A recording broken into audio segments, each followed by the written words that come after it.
안녕하세요. 구약의 제사들에 함께 해주시는 모든 성도님들께 감사드립니다. 오늘은 지난주에 이어서 두 번째 시간 구약의 제사들 중에서 특수 제사들에 대해 함께 나눠보겠습니다. 먼저 지난 시간 강의 내용을 잠시 살펴보겠습니다. 지난주에 5대 제사들 중에서 일반 제사와 특수 제사를 나누는 기준에 대해 살펴보았었는데요.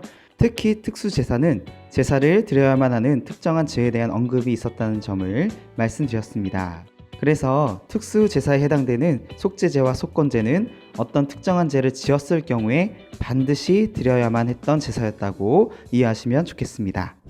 먼저 속죄제입니다. 일단 속죄제라는 용어가 무슨 뜻인지 알아봐야겠죠. 속죄제는 히브리어로 하타트라고 합니다. 죄 짓다라는 의미를 가진 하타라는 동사에서 파생된 말이고요. 결국 속죄제는 원래 히브리어는 그냥 죄라고 되어 있다는 거죠. 우리말로는 그냥 죄라고 번역을 하기에는 제사의 용어로 구분하기가 어렵겠죠. 그래서 죄의 값을 치르는 제사라는 뜻으로 속죄제라고 번역을 했습니다. 아까 시작하면서 속죄제는 특정한 죄를 지었을 때 반드시 드려야 하는 제사라고 말씀을 드렸는데요. 그러면 속죄제는 어떤 죄를 지었을 때 드려야 했던 제사였는지 함께 살펴보겠습니다. 먼저 속죄제는 죄로 인해 부정하게 된 사람 혹은 그로 인해 부정하게 된 성소를 정결하게 할 때 드렸어야 했고요. 부재 중에 비고의적으로 지은 죄를 나중에 깨닫게 되었을 때 속죄제를 드렸습니다. 또 부재 중에 지은 죄를 끝까지 깨닫지 못할 수도 있었기 때문에 자신도 모르게 지었던 죄의 오염을 없애기 위해서 속죄제를 드리기도 했습니다. 이런 경우는 속죄일과 같은 주요 절기나 새로운 제사장을 세우는 제사장 위임식 때 속죄제를 드린 것이 대표적인 예가 되겠습니다. 다음으로는 속죄제에 사용된 제물을 살펴보겠습니다. 속죄제에 사용된 제물은 누가 죄를 지었느냐에 따라서 달랐습니다. 이 말은 똑같은 죄를 지었어도 누가 죄를 지었느냐에 따라서 그 죄의 무게가 달랐다는 것을 뜻하겠죠. 예를 들어서 일반 백성이 지은 죄와 제사장이 지은 죄는 그 죄가 똑같은 죄라고 할지라도 하나님께서는 제사장의 죄를 훨씬 큰 죄로 보셨습니다. 때문에 제사장은 일반 백성들보다 더 값지고 흠없는 제물을 하나님께 드려야 됐습니다. 먼저 속죄제의 제물로 수소를 드린 경우가 있었습니다. 수소를 드린 경우는 제사장이나 이스라엘 온 회중이 하나님께 범죄한 경우에 드렸어요. 제사장이 죄를 짓거나 온 회중이 죄를 짓는 경우는 다른 경우들보다 죄가 무거웠기 때문에 가장 비싼 제물이었던 수소를 하나님께 드렸습니다. 다음으로는 족장이 죄를 짓는 경우인데 족장은 어느 집하나 집안의 우두머리였던 사람을 말합니다. 이 사람들이 죄를 범했을 경우에는 숫염소를 하나님께 속죄물로 드렸습니다. 그리고 일반 백성들의 경우에는 보통은 암양이나 암염소를 속죄제물로 드렸습니다. 하지만 번제와 비슷하게 형편이 어려운 경우에는 비둘기 2마리를 제물로 드릴 수 있었고 그것마저도 어려운 사람들이 있었겠죠. 그런 사람들은 고운 가루 10분의 1 에바를 제물로 드릴 수가 있었습니다. 여기서 고운 가루는 곡식을 빻은 가루를 말하는 거겠죠. 여기서 10분의 1 에바가 어느 정도인지 잘 와닿지 않으실 텐데 우선 에바라는 것은 바구니라는 뜻입니다. 바구니에 넣은 곡식의 양을 단위로 사용을 하게 된 것이죠. 1 에바는 지금 우리가 사용하는 단위로 약 22리터 정도가 된다고 하네요. 그러면 10분의 1 에바는 약 2.2리터 정도가 되겠죠. 요즘 생수 2리터짜리들을 많이 쓰시는데 2리터 생수통에 들어갈 정도의 양이었다고 생각하시면 좋겠습니다. 하나님께서는 이렇게 아무리 가난한 사람들이라도 바로 속죄제를 드릴 수 있도록 길을 열어주셨던 것이죠. 이렇게 길을 열어주신 이유는 죄를 깨닫게 되는 즉시 속죄제를 통해 회개하는 것이 아주 중요했기 때문입니다. 만약 제물을 준비할 만한 여력이 되지 않아서 속죄제를 드릴 수 없는 상황이 발생해서는 안 되겠죠. 아무리 가난한 사람들이라도 곧바로 속죄제를 드릴 수 있도록 고운 가루 10분의 1 에바를 드릴 수 있게 해주셨던 것입니다. 다음으로는 속죄제의 특징입니다.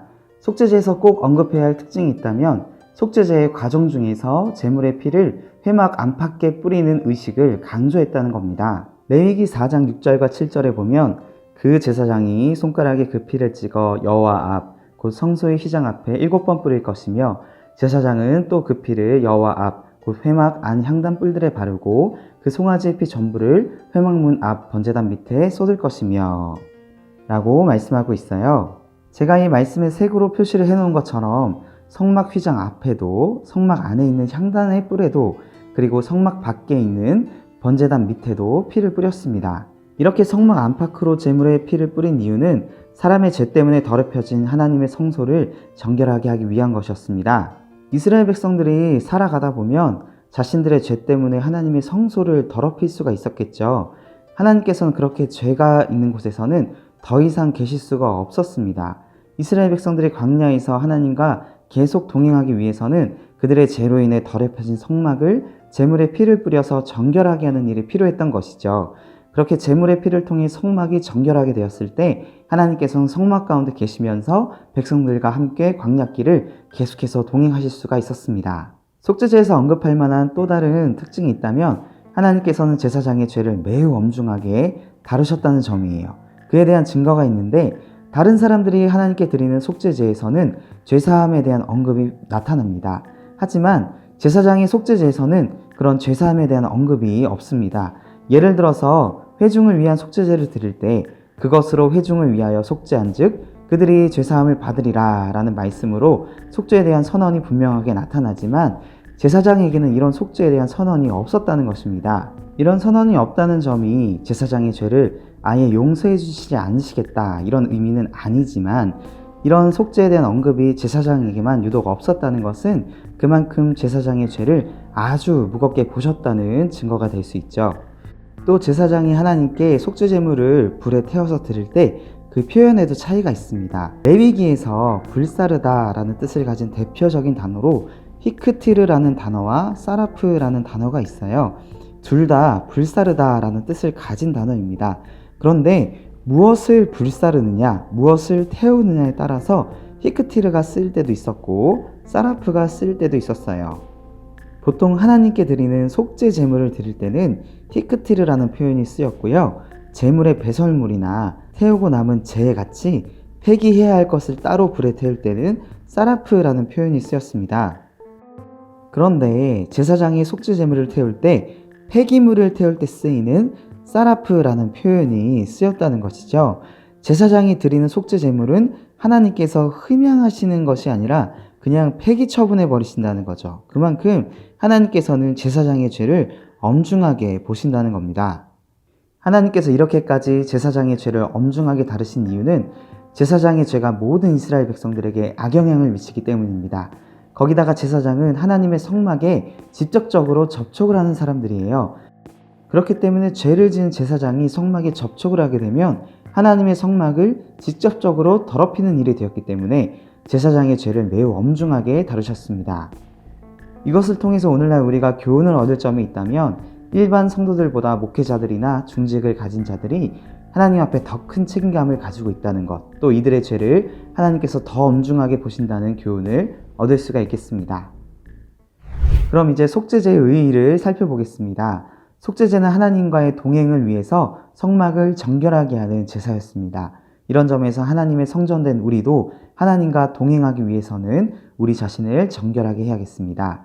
그리고 속죄제는 부지 중에 지은 죄를 회개하기 위한 제사였습니다. 그 회개는 죄를 깨닫는 즉시 이루어져야 했습니다. 그래서 하나님께서는 아무리 가난한 자들이라도 바로 회개할 수 있도록 10분의 1 에바를 드릴 수 있게 하셨던 거고요.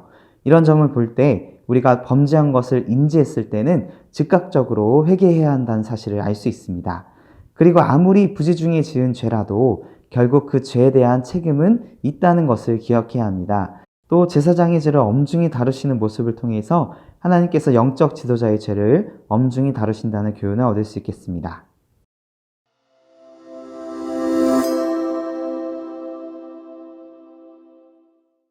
다음으로 속건제에 대해서 살펴보겠습니다. 용어 정의를 살펴볼게요. 속건제의 히브리어는 아샴이고 죄라는 뜻을 가진 단어입니다. 속건제는 주로 물건을 훔친 경우에 하나님께 드린 제사였어요. 그렇다 보니 속건제에 있는 건자를 물건 건자로 오해하시는 경우들이 많은데 그렇지 않고 이 단어는 허물 건자를 쓴 단어입니다. 속건제의 히브리어는 아샴이고 죄라는 뜻인데 이미 앞에서 속죄제라는 말을 썼다 보니 또 똑같은 말을 쓸 수가 없어서 허물 건자를 사용해서 속건제라는 말을 쓰게 된 겁니다. 그러니까 사실상 속죄제나 속건제나 그 뜻이 같은 말인 거죠. 그래서 속건제라는 번역이 적절하지 않다고 보는 경우들도 많이 있습니다. 이 제사에서는 훔친 것을 배상하는 내용이 주를 이루고 있기 때문에 배상제로 번역해야 한다는 의견들도 있다는 점을 참고해 주시면 좋을 것 같습니다. 그러면 속죄제와 마찬가지로 속건제도 특수 제사였기 때문에 특정한 죄를 지었을 때는 반드시 드려야만 하는 제사였습니다. 그렇다면 속건제는 어떤 특정한 죄를 지었을 때 드려야 하는 제사였는지 함께 살펴보겠습니다. 먼저 하나님의 성물에 대해 죄를 지었을 때였습니다.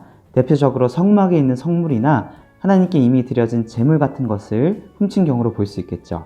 그리고 여호와의 계명을 부주중에 어겼을 때가 있는데 이건 속죄제와 유사한 부분이고요. 이웃의 소유에 대해 죄를 지었을 때도 속건제를 드렸습니다. 속건제의 제물은 어떤 죄를 지었냐에 따라서 달랐습니다. 먼저 하나님의 성물에 대해 죄를 지었을 경우에는 하나님께 흠없는 수장을 속죄제로 드리고 훔친 물건 값의 5분의 1을 더한 값을 배상해야 했습니다. 퍼센트로 치면 원 가치의 120%를 배상했던 것이죠. 그 다음으로는 여호와의 계명을 부지중에 어겼을 때입니다. 이때는 흠없는 수장을 하나님께 속죄제물로 드렸습니다. 그리고 이웃의 소유에 대해 죄를 지었을 때에는 하나님께도 속죄제물로 배상을 해야 했고 피해 입은 이웃에게도 배상을 해야 됐습니다. 하나님께는 흠없는 수장을 속죄제물로 드리면서 이웃에 끼친 피해에 대한 죄값을 치러야 했고요. 피해를 입은 이웃에게는 훔친 것의 5분의 1을 더한 값으로 피해에 대한 배상을 해야 했습니다. 훔친 물건의 가치의 120%를 이웃에게 배상을 해야 됐던 것이죠. 이렇게 이웃에게 훔친 것의 5분의 1을 더해서 배상해 주는 이유는 이웃이 그 물건을 잃어버리는 동안에 겪었을 물질적, 정신적 피해 때문입니다. 전에 제 지인 중에서 중고나라에서 거래를 하다가 사기를 당한 적이 있었어요. 그때 저도 범인을 찾을 수 있도록 도와줬었는데 핸드폰에 남겨진 메시지들을 캡처하고 막 자료를 만들어서 사이버 수사대에 넘긴 일이 있었습니다. 그때 제 지인이 물질적으로도 손해를 봤지만 사기를 당했다는 사실 그 자체 때문에도 되게 힘들어하고 또 신고하고 또 수사 과정에서 자료 제출하고 이런 부분들 때문에 정신적으로도 굉장히 힘들어하는 모습을 봤었습니다.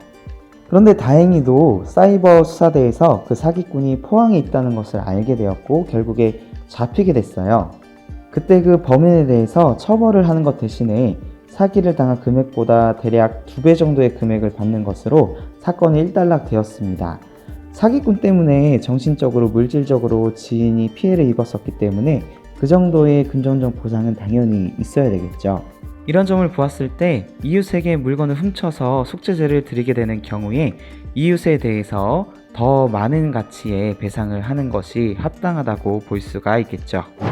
그런데 우리가 여기서 꼭 기억하고 유의해야 될 점이 있습니다. 그것은 이웃의 소유에 대해 죄를 지었을 때 하나님과 이웃 모두에게 배상을 해야 됐다는 사실입니다. 만약에 우리가 그래서는 안 되겠지만 누군가의 물건을 훔쳤다거나 사기를 쳤을 때 그 일에 대해서 하나님께 회개하는 것으로만 끝나서는 안 되겠죠. 당연히 누군가의 물건을 훔쳤거나 누군가에게 사기를 쳤다면 그것 때문에 피해를 받은 이웃에게 찾아가 용서도 구해야 되고 또 피해를 준 그런 금액이나 물건에 대해서도 더 많은 배상을 해주는 것이 합당하다는 것입니다. 그런데 문제는 우리가 이웃에게 지은 죄에 대해서 하나님께는 회개하고 그냥 얼렁뚱땅 넘어가 버릴 때가 있다는 것입니다. 나는 하나님께 기도했고 회개했으니 나는 이제 하나님께 용서를 받았다 이러고 그냥 넘어가 버릴 때가 있다는 것이죠. 그러나 오늘 속건제는 절대 그렇게 말하고 있지 않습니다. 이웃에게 지은 죄는 그 이웃에게 찾아가서 용서를 구해야 하고요. 또 그로 인해 어떤 피해가 발생했다면 그에 합당한 배상도 해야 한다고 오늘 속건제는 우리에게 가르치고 있는 것이죠. 이웃에게 피해를 주고는 하나님께 기도하고 나는 하나님께 용서받았다 라고 말할 수 없다는 것입니다. 이웃에게 저지른 범죄는 하나님과 이웃 모두에게 배상을 해 주어야 우리는 하나님께 참된 용서를 받을 수가 있습니다. 이것이 속건제가 우리에게 주는 큰 교훈이라고 하겠습니다. 그럼 이제 마지막으로 속건제의 의의를 살펴보면서 강의를 마무리하겠습니다. 속건제는 하나님께 지은 죄에 대한 값을 지불하는 제사였습니다. 그런 점에서 하나님 앞에 죄인된 우리 모두는 하나님께 죄에 대한 값을 지불해야 하는 처지에 있다는 것을 알게 됩니다. 또 이웃에 대해서 지은 죄는 하나님과 이웃 모두에게 죄에 대한 빚을 진 것입니다. 그래서 하나님과 이웃 모두에게 죄에 대한 값을 치러서 배상을 해야 합니다. 마지막으로는 예수님의 대속사역에 대한 풍성한 이해입니다. 우리가 도저히 다 갚을 수 없는 죄의 빚과 그 값을 대신 갚아주신 예수님의 대속사역을 속건제를 통해서 우리는 더욱 풍성히 이해할 수 있습니다. 이상으로 오늘 특수제사에 대한 강의를 마치겠습니다. 시청해주신 모든 성도님들께 감사드립니다.